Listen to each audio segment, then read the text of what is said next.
چکی خود پیستی تھی، ہمیں تھوڑے سے کام کرنے پڑتے ہیں، ہم کہتے ہیں ہائے ہماری قسمت ایسے، دانے کبھی بھی نہیں نکلے، ہے نا؟ مطلب اتنے پر مشقت کام کے جب حالات زیادہ ہوتے ہیں، اچھے ہوتے ہیں مدینہ میں، تو غلام مانگا تو کہا نہیں، آپ کے لیے غلام نہیں ہے، زیادتی نہ کہیں ہو جائے۔ اور پھر وہ مشہور ترین واقعہ، یہ محبت اپنی جگہ، لیکن جہاں انصاف کی بات آتی ہے، کیا کہا تھا وہ جب قریش کے بہت امیر عورت نے چوری کر لی اور حضرت اسامہ کو سفارشی بنا کر بھیجا، تو کیا کہا؟ اگر میری بیٹی فاطمہ بھی چوری کرتی تو میں اس کے ہاتھ کاٹ دیتا۔ چھوٹی سی بات ہے، آپ الفاظ کی نا گہرائی میں تھوڑا جا کے ان کو محسوس کرنے کی کوشش کیا کریں۔ محبت اپنی جگہ قائم ہے، شفقت اپنی جگہ قائم ہے، لیکن جب انصاف کی بات آئے گی تو اس کے اوپر محبت اور جذبات حاوی نہیں ہوں گے۔ تو اپنے آپ کو ان رویوں سے بچانے کی ضرورت ہے جو ہمیں اللہ سے اور ان محبوب ہستیوں سے دور کرتے تھے۔ ابھی میں نے کہا نا کردار زندہ رہتے ہیں، آخر کیا کام تھے جس کی وجہ سے وہ ہمیشہ زندہ رہیں گے؟ اور رضی اللہ کا ٹائٹل مل جاتا ہے، اللہ مجھ سے راضی، وہ اللہ سے راضی۔ کتنا بڑا انعام ہے جو ان کو اللہ نے دنیا میں دے دیا۔ تو اللہ کرے کہ ہم ان کی لائف ہسٹری کو پڑھیں۔ دیکھیں علم سے آگاہی آتی ہے نا، علم کے بغیر آپ کو آگاہی نہیں آ سکتی۔ کہتے ہیں ہمیں پتہ ہونا چاہیے آج وومن رائٹس یہ ہیں تو وہ ہیں۔ اچھا پھر اس سے بڑھ کر آپ کیا دیکھتے ہیں؟ جی آپ اس پہ آ جائیں تو بہجت الوداع، وہ پورا جو ہے وہ انسانیت کا یعنی ایک چارٹرڈ وہ لا ہے جو بنا کر نبی صلی اللہ علیہ وسلم نے کیا، اور اس موقع پر آپ شوہروں کو تاکید کرتے ہیں اپنی بیویوں کا خیال رکھنا، ایسا نہ ہو ان کی وجہ سے تمہاری عاقبت خراب ہو۔ سب سے زیادہ رائٹس تو ایسے لگتا ہے جیسے اللہ نے دیے ہی عورت کو ہے، مجھے اور آپ کو دیے۔ لیکن یاد رکھیں جب ہم اللہ کی مانیں گے تو پھر اللہ بھی ہماری مانے گا۔ جب ہم اللہ کی نافرمانی کرتے ہیں، مطلب مجھے لگتا ہے میں آپ کو اپنی زندگی کے تجربات سے یہ بتا رہی ہوں، تو وہاں پہ پھر گڑبڑ ہوتی ہے۔ یہ ہو نہیں سکتا کہ آپ اللہ کے راستے پہ چل رہے ہوں اور اللہ آپ کو گرنے دے، نہیں، وہ کبھی نہیں گرنے دے گا، وہ آپ کو تھام لیتا ہے، وہ آپ کو چوٹ بھی نہیں لگنے دیتا، کیونکہ آپ نے اس کے بتائے ہوئے راستے پہ زندگی گزاری۔ تو بہرحال ایک ماں ہے تو آپ دیکھیے اس کا 3 گنا رتبہ بڑھا دیا، ٹھیک ہے۔ اچھا ایک بہت اہم بات، کیونکہ یہ ساری باتیں مجھے پتہ ہے ہم سب پڑھتے رہتے ہیں، ہم اپنی کتابوں میں، آپ سب کو پتہ ہوگی۔ ایک اہم بات جو مجھے تھا کہ اس پلیٹ فارم پہ میں ضرور کروں، کیونکہ ہمارے ہاں آپ نے دیکھا ہوگا نیشنل انٹرنیشنلی، وہ میں نے تھوڑا سا آپ کو بتا دیا دن منانے کی وجہ کیا ہے، اور ہمارے ہاں یاد ہوگا آپ کو کووڈ سے پہلے جب بہت ہی بھیانک قسم کے سلوگن تھے اس تحریک کے، تو سب نے اس کے اوپر اللہ سے معافی مانگی، پھر کورونا آ گیا اور پھر ہم سارے چپ ہو گئے، ہے نا؟ تو واقعی ہمیں ایسی چیزوں پہ اللہ سے ضرور معافی مانگنے کی ضرورت ہے۔ اور یہ یاد رکھیں وومنس کی رائٹ لینا یا دینا یہ معاشرے میں مرد اور عورت کی لڑائی کا نام نہیں ہے۔ اللہ نے کیا کہا؟ الرجال قوامون علی النساء، آپ کے سر کے اوپر آپ کے باپ کا، آپ کے بھائی کا، آپ کے شوہر کا وہ شفقت بھرا ساتھ یا ہاتھ ہوتا ہے تو اعتماد ہوتا ہے نا، آپ باہر نکلتے ہیں۔ ایسا ہی ہے نا، ایک بیٹی کیسے جاتی ہے پڑھنے پورا دن، یا اپنے ملک سے دوسرے ملک یا شہر سے چلیں، ایک شہر سے دوسرے شہر، ملک بھر یہ بھی اگر بات نہیں بھی ہے، وہ ایک اعتماد ہوتا ہے جو اس کا باپ عطا کر رہا ہوتا ہے۔ تو یہ بہت خوبصورت رشتے ہیں جو اللہ نے بنائے ہیں، جو بھی رشتہ ہے کہ قدرتی رشتے اللہ تعالیٰ کی طرف سے عطا کرتا ہے، تو ہم ان کو برا بھلا نہیں کہہ سکتے، وہ سب اللہ کے بنائے ہوئے ہیں۔ ہاں خرابی ہماری اپنی ہوتی ہے جب ہم اللہ کی وہ حد توڑ دیتے ہیں۔ اچھا پھر آپ یہ بھی دیکھیں گے کہ اپنی تاریخ اٹھائیں، پوری اسلام کی ہسٹری اٹھائیں، اس سے پہلے اٹھائیں، آپ کو عورت ہر فیلڈ میں کام کرتی نظر آئے گی، ہر فیلڈ میں نظر آئے گی۔ میدان جنگ میں تلوار اٹھا کے لڑنا کتنا مشکل کام ہے، وہ تو مجھے لگتا ہے 8-10 کلو کی تو تلوار ہوتی ہے، میں اور آپ تو نہ اٹھا سکیں، وہ اٹھانا اور پھر چلانا اور پھر مردوں پہ اور اپنے آپ کو بھی پیش کرنا کہ آپ ہمیں مار سکتے ہیں، اتنی بہادر عورتیں ہوتی تھیں۔ علم کا میدان ہے اس میں آگے ہیں، جنگ کا میدان ہے اس میں آگے ہیں۔ آپ نے پڑھا ہوگا کہ میدان جنگ میں بہت ساری جاتی تھی عورتیں صرف زخمیوں کی مرہم پٹی کرنا، مطلب نرسنگ کا کام کرنا ہے تو تب عورتیں ہیں۔ سب سے پہلی یونیورسٹی بنائی ایک عورت نے تھی، سب سے پہلا کا جو یہ اسٹرانومی کا کام اس میں سب سے پہلے ایک ملیشین وومن نے کیا تھا. ہر جگہ عورت نظر آئے گی.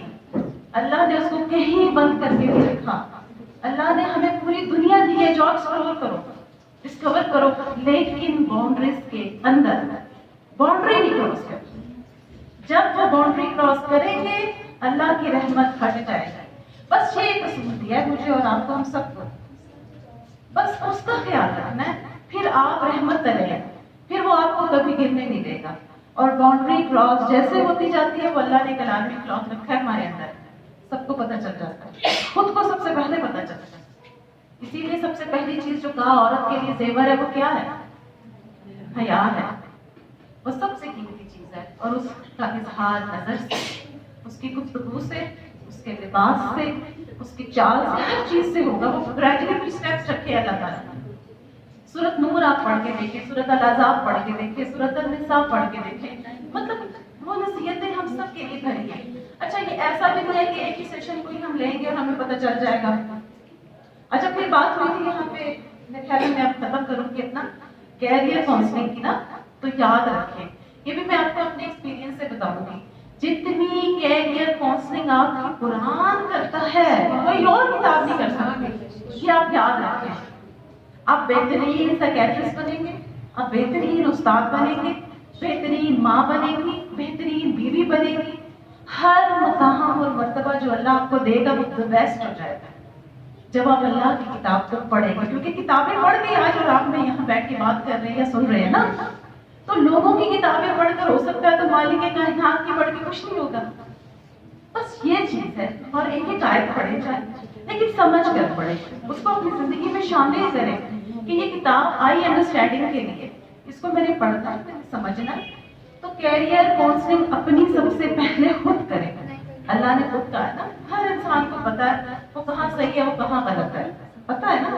تو اسی لیے تو توبہ رکھی ہے کہ دن میں اللہ کے رسول ایک دن میں 70 سے 100 بار استغفار کرتے تھے. تو ہمیں کتنی زیادہ ضرورت ہے اپنے گناہوں پہ معافی مانگنے کی.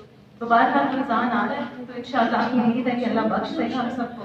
تو اس پہ قرآن پڑھیں, سمجھ کر پڑھیں, اور اللہ کرے کہ پھر ہم اس سے جڑ کر تو روز اپنا یہ دن منائیں اور خوش ہوں کہ اللہ نے مجھے عورت بنایا, میری وجہ سے یہ رونق ہے, میری وجہ سے دنیا آباد ہے. واقعی رضوانہ الحمدللہ.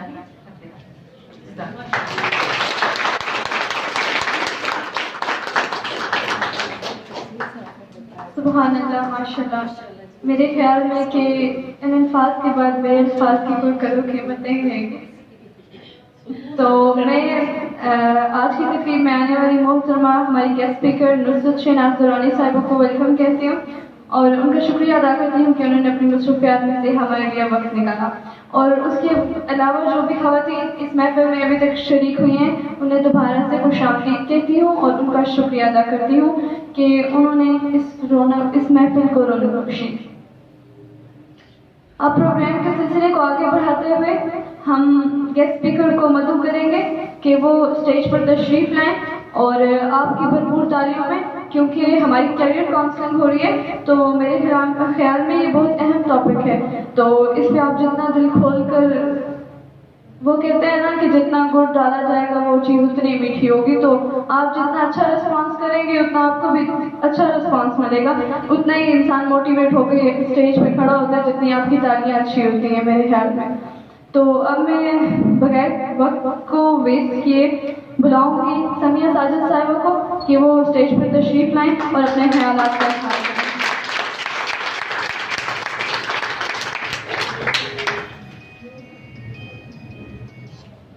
بسم اللہ الرحمن الرحیم. الصلاۃ والسلام علیک یا رسول اللہ, الصلاۃ والسلام علیک یا حبیب اللہ. محترم, میری بہت ہی قابل احترام میرے سامنے جو بیٹھی ہوئی ہیں جمشید نقوی صاحبہ, فاطمہ رشید صاحبہ, نصرت درانی صاحبہ, نصرت صاحبہ, طاہرہ قاسمی ہیں, فلک, اور اس پروجیکٹ کو بھرپور طریقے سے چلانے کے لیے عابدہ نقوی اور ابھی جو اسٹیج کانٹیکٹ کرنی, اور آپ تمام خواتین السلام علیکم.